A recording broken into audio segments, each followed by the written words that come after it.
This is your mentor miss Nurul Huda. आज की video हम लाए हैं आपकी फरमाइश पर। आज की इस वीडियो में हम डिस्कस करने जा रहे हैं वो फुली फंडेड स्कॉलरशिप जो कि बहुत जल्द अनाउंस होने जा रहा है।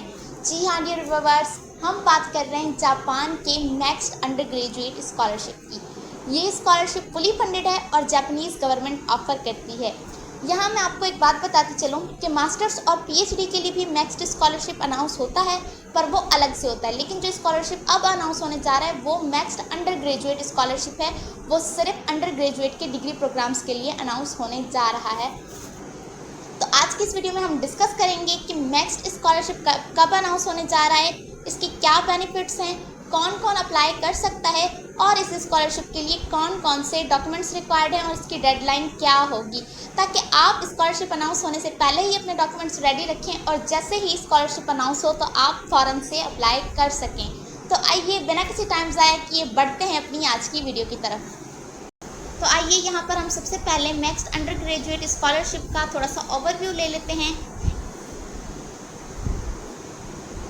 तो इस स्कॉलरशिप के ओवरव्यू को देखा जाए, the Japanese governments ministry of education, culture, sports, science and technology next offers fully funded scholarships to international students aiming to pursue undergraduate studies in Japan. These scholarships are specifically designed for bachelor's degree programs.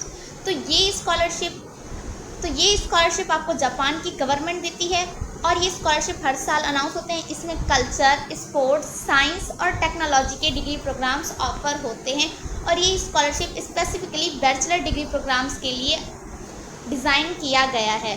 ठीक, तो आइए हम देखते हैं कि इसकी financial coverage क्या है। तो इसकी फाइनेंशियल कवरेज में ट्यूशन फ़ी आपकी कंप्लीट वेव ऑफ होगी। ये full coverage of academic fees including entrance examination fee, monthly stipend दिया जाता है, ट्रैवल एक्सपेंसेस दिए जाते हैं। अगर इसके लिए डॉक्यूमेंट्स की बात की जाए तो यहाँ पर कुछ कंपलसरी डॉक्यूमेंट्स हैं। कंपलसरी डॉक्यूमेंट्स में आपका एप्लीकेशन फॉर्म आता है। एप्लीकेशन फॉर्म क्या होता है, जब आप अप्लाई करेंगे तो उस वक्त जो एप्लीकेशन फॉर्म होगा वो आपने मुकम्मल फिल करना है। उसके बाद एकेडमिक ट्रांसक्रिप्ट्स। अब ट्रांसक्रिप्ट्स कहते हैं आपकी मार्कशीट को, आपकी डीएमसी को। तो आपने मैट्रिक और इंटरमीडिएट, ए लेवल और ओ लेवल दोनों की मार्कशीट्स शो करनी है। जिस स्टूडेंट ने मैट्रिक और इंटरमीडिएट किया है तो उनके पास मैट्रिक और इंटरमीडिएट की मार्कशीट्स होना ज़रूरी है, और जिन्होंने ए लेवल ओ लेवल किया है तो उनके पास ए लेवल और ओ लेवल की मार्कशीट्स होनी चाहिए। उसके बाद सर्टिफिकेट ऑफ ग्रेजुएशन और एक्सपेक्टेड ग्रेजुएशन। अच्छा, यहाँ पर आपकी ग्रेजुएशन की बात नहीं हो रही, आपकी मैट्रिक और इंटरमीडिएट के सर्टिफिकेट्स की बात हो रही है। ठीक, अगर वो आपके पास हैं तो आपने सबमिट करवाने हैं, और अगर आप रिज़ल्ट का वेट कर रहे हैं तो आप होप सर्टिफिकेट की बेस पर अप्लाई कर सकते हैं, जिसमें आपकी एक्सपेक्टेड डेट लिखी होगी कि अब तक आपका सर्टिफिकेट आ जाएगा। ठीक, उसके बाद है रिकमेंडेशन लेटर्स। रिकमेंडेशन लेटर्स आपने कहाँ से लेने हैं, from a teacher, principal, academic adviser. यानी आप रिकमेंडेशन लेटर वहाँ से बनवाएंगे जहाँ से आपने अपनी लास्ट डिग्री कंप्लीट की है। बेशक आप वहाँ अपने कॉलेज के किसी लेक्चरर से बनवा लें या कॉलेज के प्रिंसिपल से, जिसमें वो ये मेंशन करेगा और लिख कर देगा कि वो आपको रिकमेंड कर रहा है बाहर जाकर स्टडी करने के लिए। ठीक, उसके बाद नेक्स्ट है मेडिकल सर्टिफिकेट।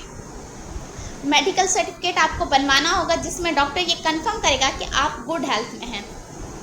उसके बाद है पासपोर्ट कॉपी और अदर प्रूफ ऑफ नेशनैलिटी। सबसे पहली बात कि आपके पास पासपोर्ट होना चाहिए, ये बहुत ही बेहतर है आपके लिए। क्यों? क्योंकि आपने डिफरेंट स्कॉलरशिप्स के लिए अप्लाई करना है और पासपोर्ट एक इम्पॉर्टेंट डॉक्यूमेंट है।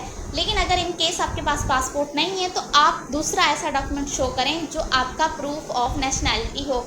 यानी हम CNIC की बेस पर भी अप्लाई कर सकते हैं, बट आपका पासपोर्ट हो तो ये आपके लिए बेहतर होगा। ठीक, उसके बाद है रीसेंट पासपोर्ट साइज़ फ़ोटोग्राफ।